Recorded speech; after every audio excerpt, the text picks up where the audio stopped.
Hello, I'm Liz Reynolds, Marketing Director at Capital Advantage. I'm here today with Donna Zinman, Principal and Senior Financial Advisor at Capital Advantage. We'll be discussing her recent blog about the unique financial needs of women. Thank you, Liz, for having me here today. I've been in this business for over 25 years, and I've helped hundreds of men and women with their investing and financial planning.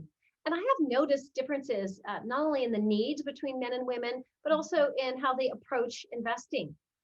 Also, in the last several decades, I've noticed changes in women's roles. So, Donna, what changes have you seen? Well, women's roles have definitely changed since the era of my mother when she was a homemaker back in the late 50s and the 60s. Women now comprise almost half of the workforce in the US. And over half of all women are the primary breadwinners in their households.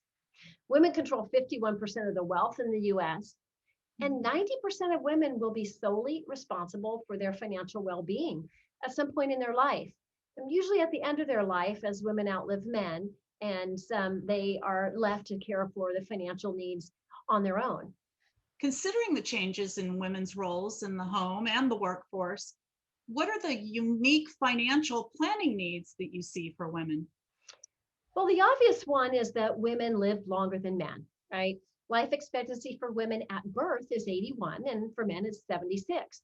Now, each year we age, our life expectancy goes up. So even if you're 100, your life expectancy shows to be 102, right? So once both genders reach age 65, the lifespan for women is 86 versus 84 for men. Now, 30% of women live till age 94, and 30% of men live till 90. And that 30th percentile is important because in good financial planning, you typically use the 30th percentile when you're looking at longevity for retirement planning. Now, there is another unique need. Not only do we live longer, but we tend to save less.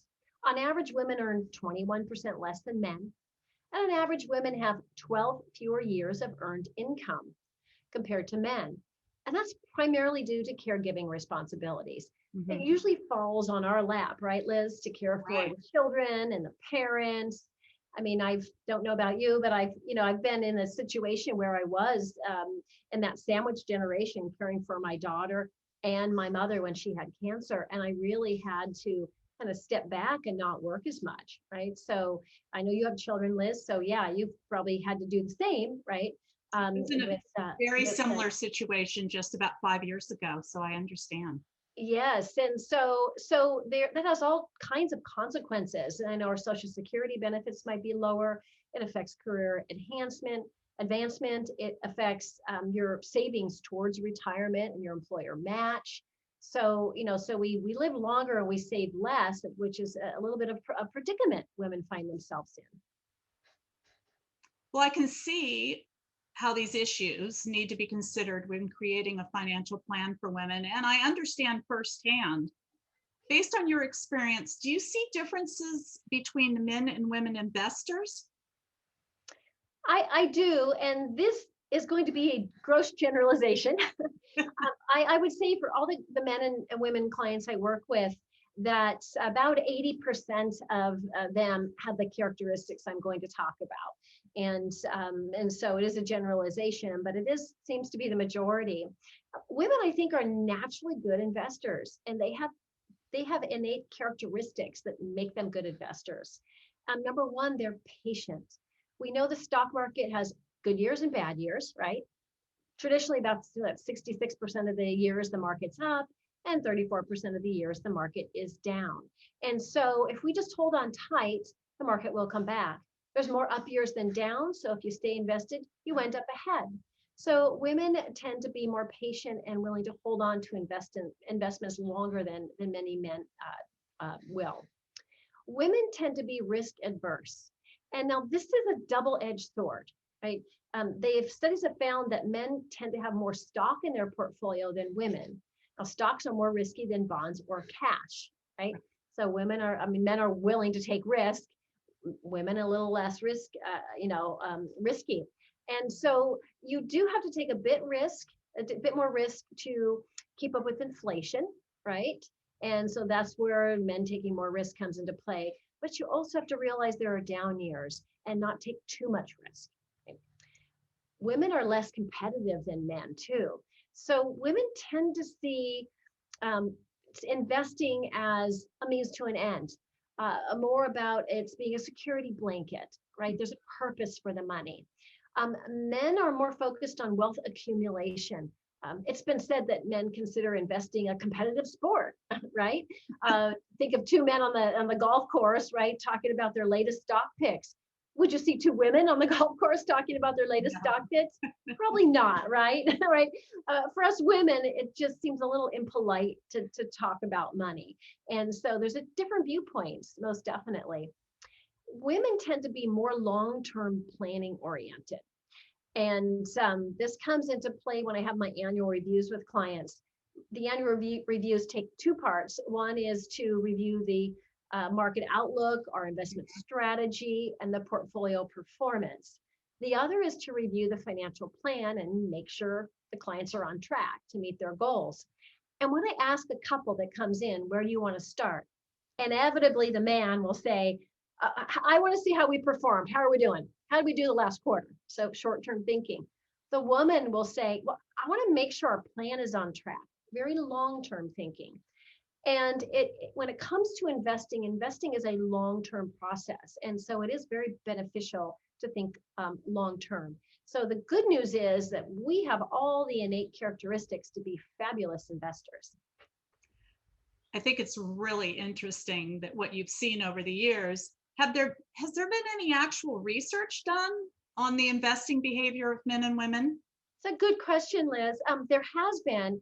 UC Davis did a study, 1991 to 1997, so a 6-year study.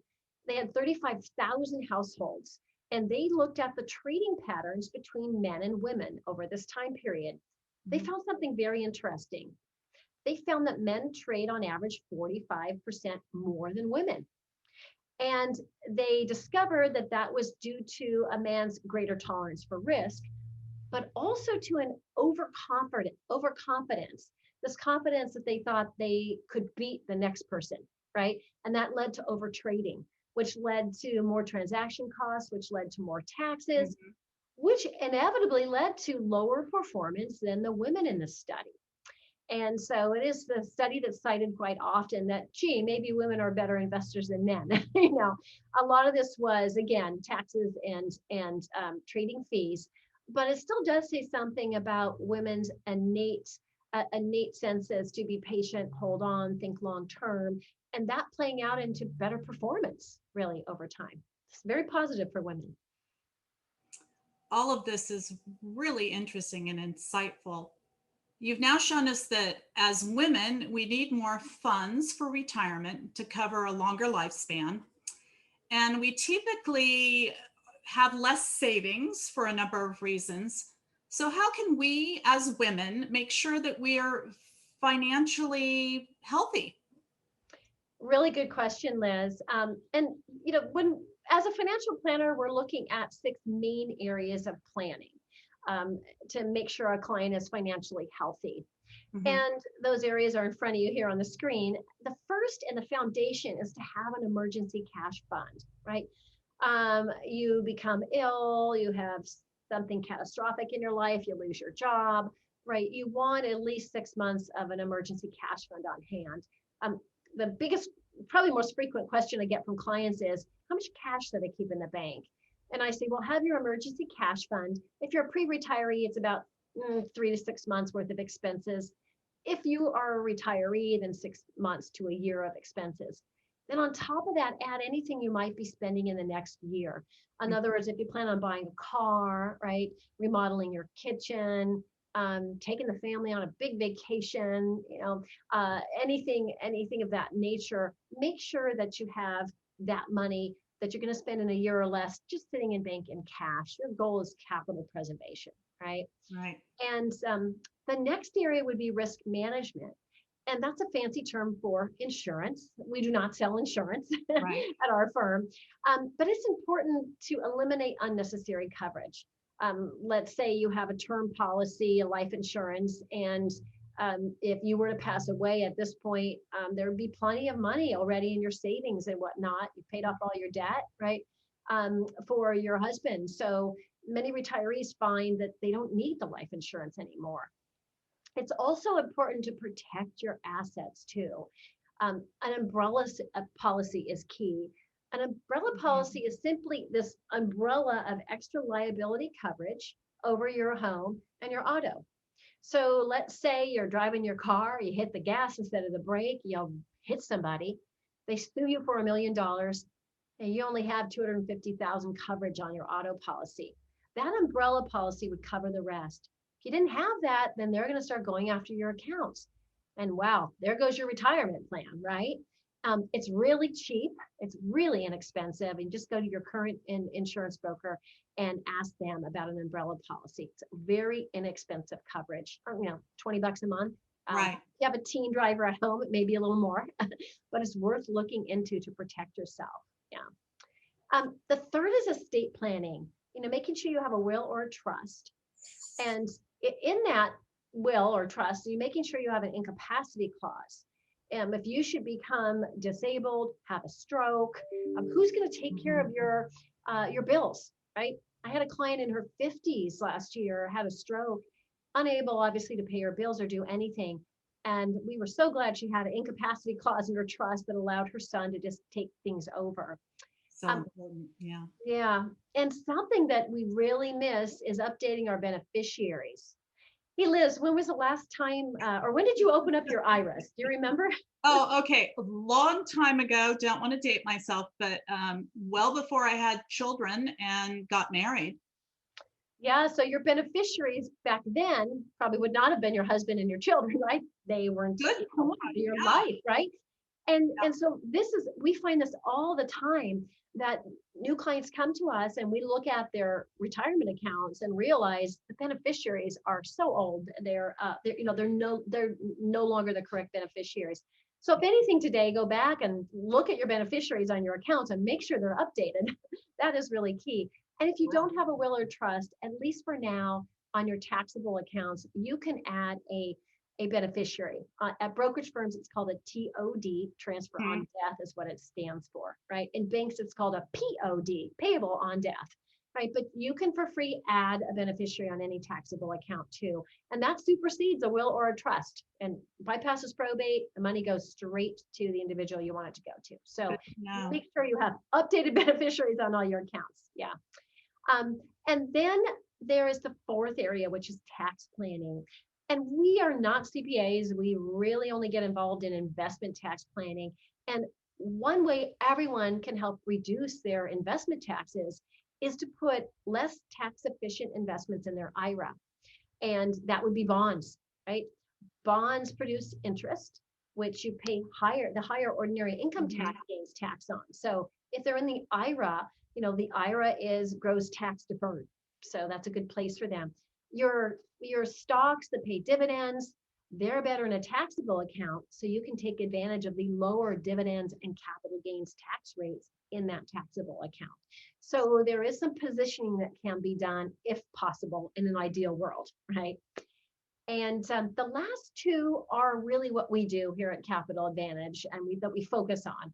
And that is retirement planning and managing the money for clients. So it's important that you have a retirement plan. If you are a pre-retiree, you're still working like Liz and I are, then the question would be, how much do I need to save to have enough money to retire?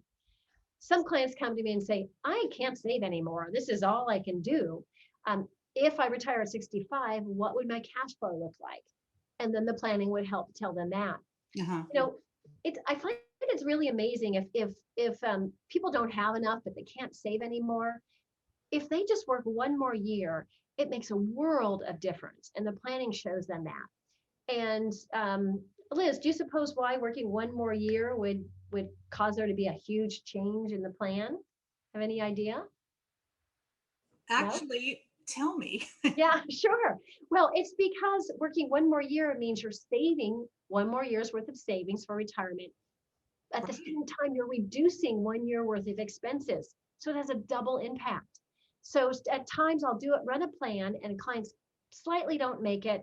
I just add one more year of work and voila, all of a sudden the plan looks great. So these plans are really powerful to give you direction. Mhm. Um, the post-retirement plan is really important.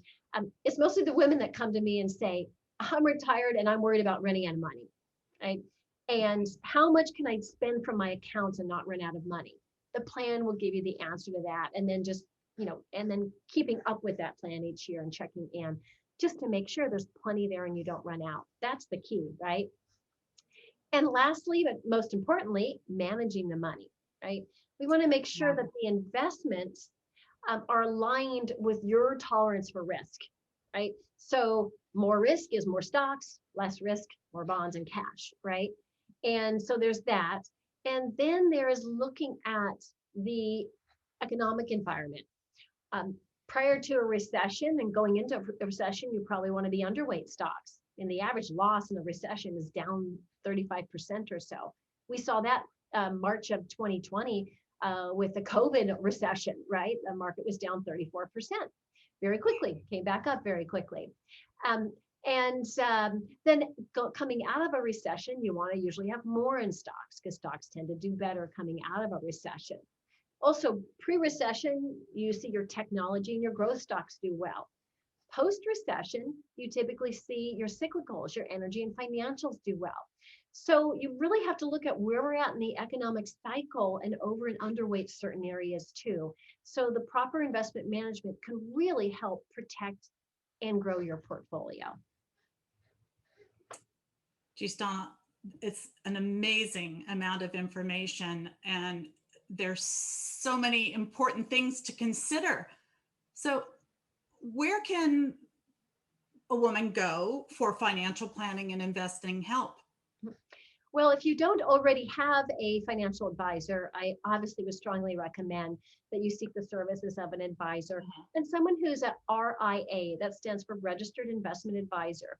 They are legal fiduciaries and held to a much higher standard than a broker dealer, the highest standard under the law, which is to do what's in the best interest of the client. And typically fee-based, not paid on commission. So we don't have that conflict of interest that, gee, are they selling and buying a lot to make more commission? That's not the case. And certainly you can contact us at Capital Advantage. We're happy to help.